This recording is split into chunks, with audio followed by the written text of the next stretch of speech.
Hello everyone, welcome to nursing chronicles YouTube channel. आज के इस वीडियो में हम अपकमिंग नॉर्सिट एग्जाम के लिए इमेज बेस्ड क्वेश्चन को सॉल्व करेंगे।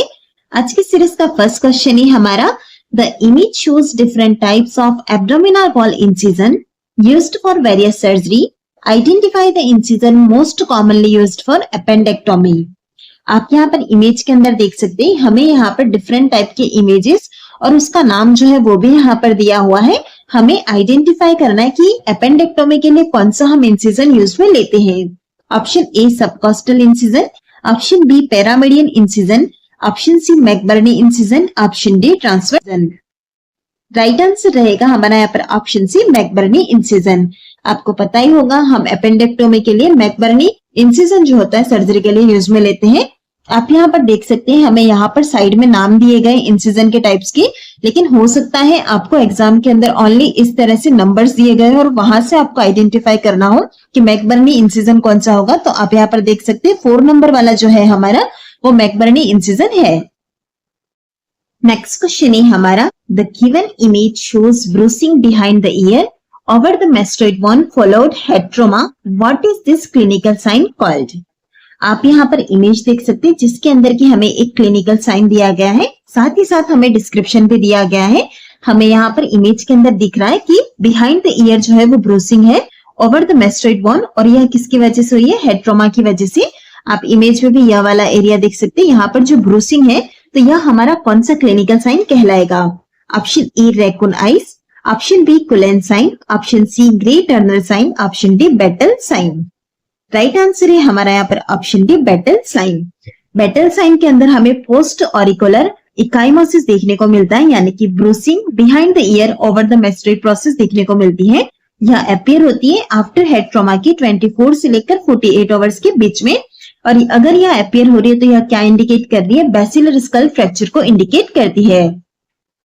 नेक्स्ट क्वेश्चन है हमारा the given image shows blackish discoloration around both eyes after head trauma. What is this clinical sign called? हमें यहाँ पर इमेज दिया गया है जिसके अंदर आप आईज को देख सकते हैं, और हमें डिस्क्रिप्शन यहाँ पर दिया गया है कि हमें ब्लैकिश डिस्कलरेशन दिख रहा है around both eyes after head trauma. तो यह क्लिनिकल साइन हमारा कौन सा है?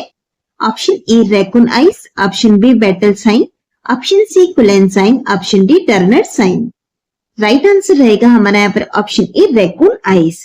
सबसे फर्स्ट हम बात कर लेते हैं कि यह हमें कौन सी कंडीशन के अंदर देखने को मिलता है? यह हमें देखने को मिलता है बेसिलर स्कल फ्रैक्चर के अंदर। अब इसका होने का कारण क्या है? बेसिलर स्कल फ्रैक्चर के अंदर क्या होता है, जो पेरीऑर्बिटल टिश्यूज होते हैं उसके अंदर ब्लड जाता है, क्योंकि वहां पर एंटीरियर क्रेनियल फोसा जो है वहां पर भी फ्रैक्चर हो गया है। अब अगर हम बात करते हैं कि इसका अपीयरेंस कैसा हो सकता है, तो जैसा कि आप इस इमेज के अंदर देख रहे हैं, इसके अंदर हमें पेरी ऑर्बिटल इकाइमोसिस देखने को मिलता है, यानी कि डार्क पर्पलिश डिस्कलरेशन होगा दोनों आईज की तरफ, और यह कुछ रैकून्स डार्क पेजेस की तरह नजर आता है। नेक्स्ट क्वेश्चन है हमारा identify the complication seen in the image following IV administration of phenytoin. आप यहाँ पर इमेज देख रहे हैं, हमें यहाँ पर जो कंडीशन दी गई है वो आईवी एडमिनिस्ट्रेशन ऑफ फेनिटोइन की वजह से हुई है। तो यह हमारा कौन सा कॉम्प्लिकेशन है?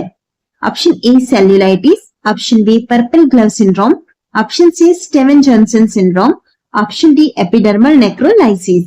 राइट आंसर है हमारा यहाँ पर option B purple glove syndrome.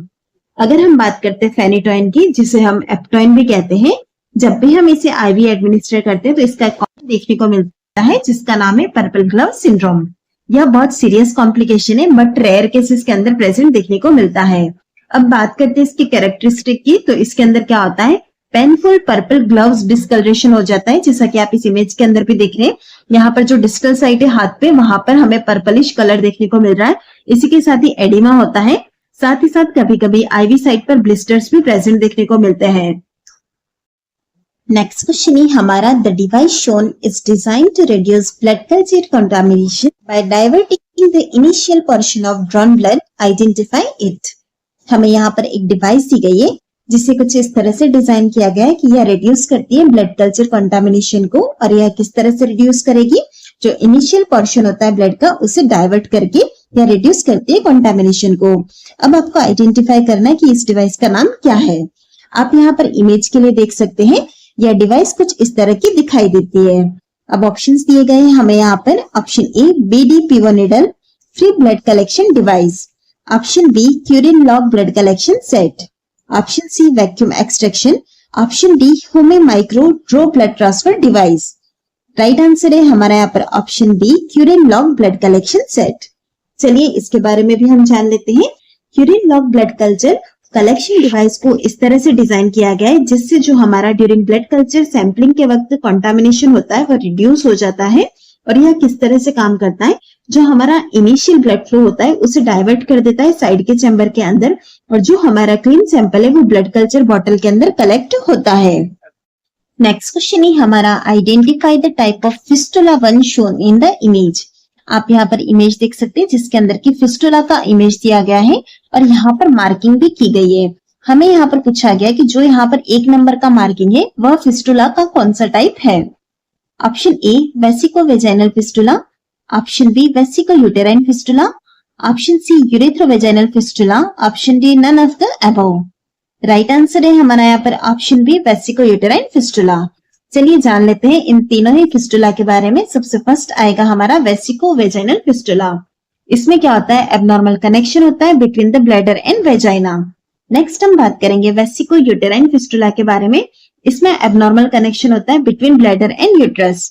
फिर आता है हमारा यूरेथ्रो वेजाइनल फिस्टुला जिसमें abnormal connection between urethra and vagina के बीच में होता है। चलिए अब हम यहाँ पर इमेज के थ्रू भी देख लेते हैं। सबसे फर्स्ट हमारा 1 नंबर पर जो था उसका नाम है हमारा वेसिको यूटेराइन फिस्टुला, जो कि हमें क्वेश्चन के अंदर पूछा गया था। फिर है 2nd नंबर वाला, सेकंड है वेसिको वेजाइनल फिस्टुला। और फिर आएगा 3rd नंबर पे, 3rd नंबर पे जो दिया गया वो है यूरेथ्रो वेजाइनल फिस्टुला। और 4th नंबर पे जो दिया गया वो है recto vaginal fistula. Next question है हमारा the condition shown in the image is due to deficiency of which vitamin. आप यहाँ पर इमेज के अंदर एक कंडीशन देख रहे हैं। यह कंडीशन कौन से विटामिन के डेफिशिएंसी की वजह से होती है। Option A vitamin thiamine, option B vitamin riboflavin, option C niacin, option D vitamin ascorbic acid. Right answer रहेगा हमारा यहाँ पर ऑप्शन बी विटामिन राइबोफ्लेविन। आप यहाँ पर चारों ऑप्शन देख रहे हैं। चारों ही कंडीशंस के अंदर हमें क्या कंडीशंस देखने को मिलती है हम देख लेते हैं। ऑप्शन ए के अंदर दिया गया है थायमिन, थायमिन की वजह से बेरी और वर्निक्स एंसेफेलोपैथी होती है। राइबोफ्लेविन की डेफिशिएंसी की वजह से हम बात करते हैं तो angular stomatitis, cheilitis, glossitis and seborrhoeic dermatitis की कंडीशन होती है। ऑप्शन सी है हमारा नियासिन, नियासिन की वजह से पेलेग्रा जिसके अंदर 3 Ds होते हैं, डर्मेटाइटिस, डायरिया एंड डिमेंशिया। और बात करते हैं एस्कॉर्बिक एसिड की तो उसकी वजह से पुअर वुंड हीलिंग होती है, ब्लीडिंग गम्स और पेप्ची जैसी कंडीशंस देखने को मिलती है। नेक्स्ट क्वेश्चन है हमारा identify the condition of oral cavity shown in image. आप यहाँ पर इमेज के अंदर ओरल कैविटी को देख सकते हैं। आपको आइडेंटिफाई करना है कि यहाँ पर कौन सी कंडीशन दी गई है। Option A gingival hyperplasia, option B haemangioma, option C papilloma, option D reparative granuloma. Right answer है हमारा यहाँ पर ऑप्शन हाइपरप्लेजिया। जिंजिवल हाइपरप्लेजिया के अंदर ओवरग्रोथ हो जाती है जिंजिवल टिश्यू की। सिंपली अगर हम कहें तो एनलार्ज गम कह सकते हैं। जैसा कि आप इस इमेज के अंदर भी देख रहे हैं, गम्स काफी एनलार्ज हो गए हैं। और यह किस रीजन से होता है, due to increased fibroblast activity, collagen deposition और इन्फिल्ट्रेशन की वजह से होता है। कभी कभी यह ड्रग इंड्यूस्ड भी होता है। बहुत सारे ड्रग्स जैसे कि फेनिटोइन, साइक्लोस्पोरिन, निफेडिपिन जो होती है उसकी वजह से भी हमें साइड इफेक्ट के तौर पर देखने को मिलता है जिंजिवल हाइपरप्लेजिया की कंडीशन। क्वेश्चन है हमारा identify the manure being performed in the image. आप यहाँ पर इमेज को देख सकते हैं। यहाँ पर एक मैन्योर को परफॉर्म किया जा रहा है। आइडेंटिफाई करना है कि इसका क्या नाम है। Option A Sellick manoeuvre, option B Burke manoeuvre, option C Pele manoeuvre, option D Larson manoeuvre. Right answer है हमारा यहाँ पर ऑप्शन बी DURP मैन्योर। चलिए अब बात करते हैं हम इसका फुल फॉर्म क्या है। तो आप यहाँ पर देख सकते हैं B मतलब होता है बैकवर्ड, U मतलब होता है अपवर्ड, R मतलब होता है राइटवर्ड और P मतलब प्रेशर। तो इस तरह से आप देखेंगे इसका फुल फॉर्म है हमारा बैकवर्ड, अपवर्ड, राइटवर्ड, प्रेशर।